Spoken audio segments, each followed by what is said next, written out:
Bonjour! Est-ce que le syndrome de la page blanche, ça vous dit quelque chose? Je pense que tous les artistes, tous les auteurs sont déjà passés par là. Et Dieu sait à quel point c'est frustrant. Et donc aujourd'hui, je vais vous partager mes méthodes pour retrouver l'inspiration et avoir de nouvelles idées. Les méthodes dont je vais parler peuvent être utilisées individuellement ou de manière complémentaire. Et la première méthode, c'est parler des choses qu'on aime. Parler des choses qu'on aime amène une inspiration naturelle et plus de motivation.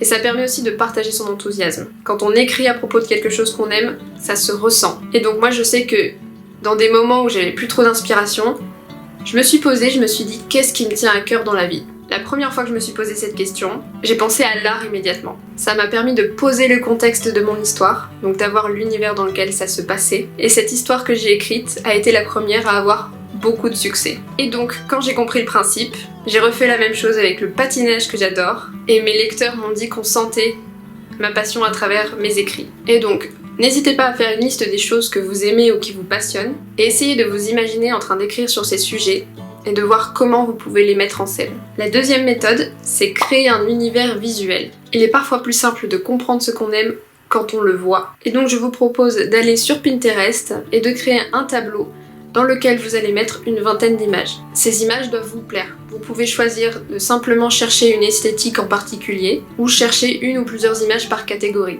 Donc vous pouvez par exemple juste écrire personnage, lieu, animal et parcourir ensuite un petit peu les résultats pour voir ce qui vous plaît. Il faut pas forcément chercher la cohérence entre les images parce que c'est ça qui va faire l'originalité de votre histoire. Et donc je me suis prêtée à l'exercice. J'ai créé un tableau et voici ce que j'ai imaginé. Une jeune femme vit seule dans une belle petite maison en haut d'une falaise bordant la mer. Sorcière, elle est puissante mais ne sait plus faire la différence entre magie et réalité. Un jour, une femme perdue vient frapper à sa porte pour lui demander son aide. La sorcière est d'abord réjouie par cette visite, elle qui supporte mal la solitude, puis se met à penser que c'est simplement son esprit esseulé qui lui joue des tours. Pour se venger de ce qu'elle pense être sa propre magie qui tente de la consumer, elle s'en prend à la visiteuse et la tue. Lorsqu'elle réalise que la femme était réelle et qu'elle a complètement perdu l'esprit, elle se jette dans la mer. Troisième méthode, elle consiste à vous poser la question suivante. Qu'est-ce qui compte pour moi et quel message j'ai envie de faire passer? Si le message vous parle, vous serez plus à même de développer sur le sujet. Partager votre vision des choses ouvrira l'esprit du lecteur et attirera sa curiosité. Et cela vous donnera une voix qui vous distingue des autres. Et donc en exemple, on pourrait avoir une thématique comme « La vie vaut-elle d'être vécue? Oui, pourquoi?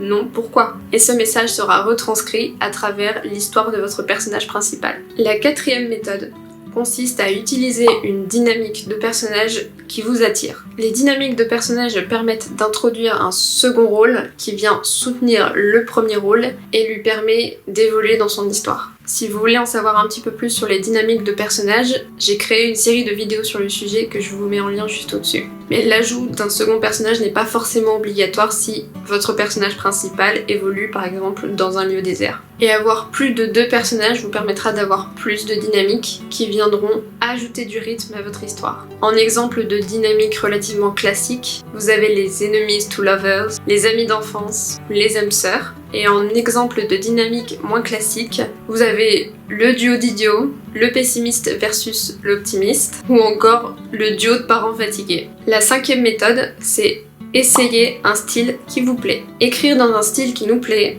c'est garder un confort d'écriture. Mal choisir le genre peut gâcher une superbe histoire. Et je pense personnellement qu'il y a des genres plus faciles que d'autres parce qu'ils sont plus visuels qu'émotionnels. Par exemple, je trouve que l'horreur est un genre très compliqué à maîtriser. Il implique de réussir à faire oublier au lecteur qu'il est en sécurité chez lui en utilisant seulement les mots. La peur par l'écriture implique une excellente maîtrise des codes de l'horreur et du build-up. Si vous voulez écrire de l'horreur, je vous conseille d'aller lire beaucoup de Stephen King et d'analyser les mécaniques qu'il utilise afin de mettre en place l'angoisse et l'horreur. Et si toutes les méthodes que j'ai mentionnées jusqu'ici ne vous conviennent pas, en voici une dernière. Je vous propose d'aller chercher ce qui vous plaît dans vos œuvres préférées et de mélanger le tout. Pour ça, vous pouvez faire une liste de 5 œuvres qui vous ont particulièrement plu, et pour chaque œuvre, vous notez quel aspect de l'histoire vous a le plus marqué. Essayez de résumer en un mot ou en une phrase chaque aspect, et posez-les sur une feuille, puis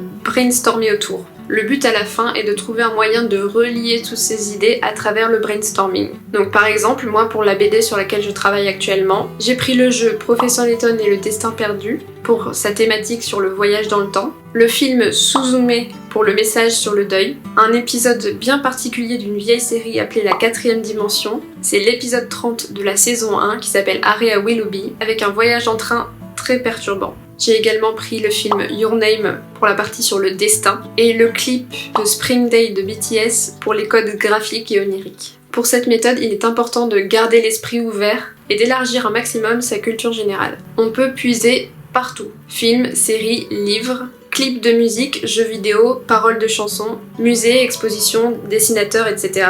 Mais vous pouvez aussi puiser dans les expériences, donc dans ce que vous vivez dans la vie de tous les jours, dans vos voyages, dans vos sorties entre amis, dans vos relations ou même dans vos sentiments. Voilà les quelques méthodes que j'applique pour retrouver l'inspiration. J'espère que vous réussirez à les exploiter et à trouver des idées hyper originales que vous adorerez développer. N'hésitez pas à me dire en commentaire quelle méthode vous avez préférée et à lâcher un petit like si vous avez apprécié cette vidéo. Bye bye!